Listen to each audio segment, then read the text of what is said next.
We can see here, Ralphie, good boy, look at Ralphie's tail wagging very nicely there. Anton's tail much shorter, that's wagging very nicely as well.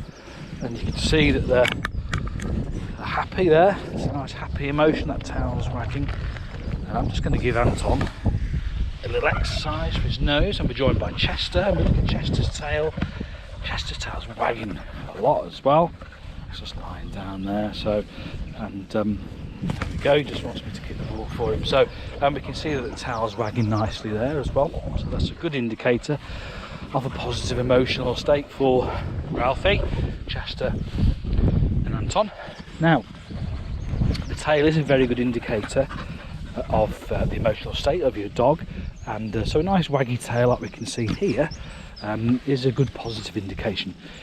If, however, Chester here, or Ralph, or any of the dogs, your own dog, if their tail was tucked under between the legs down, that's a good indicator that there's been a change in their emotional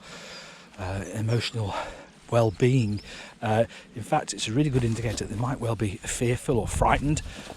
So if you ever approach a dog and you see that the dog has its tail tucked under tightly, then I would recommend that you don't go and approach that dog any further. If they're with somebody, that dog, then I would just point out that the dog's tail is underneath, and leave them as they are. So that dog's clearly frightened or worried about something, possibly you approach them. So best course of action is to just back off and leave the dog as it is. So as we can see here, Chester, as I get closer to him, watch his tail.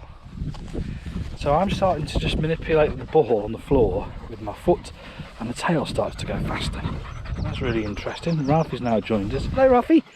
Hello, Ralphie. So look at his tail now. So his tail's wagging quite nicely there. But if Ralphie, let's go.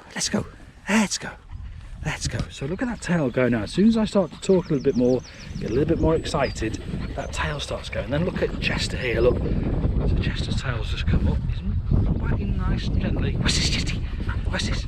As soon as I start to heighten his arousal levels a bit more, the tail starts to wag more.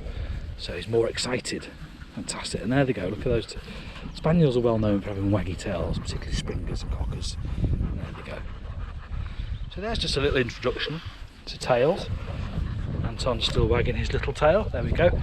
So that's just a brief introduction to tails on dogs.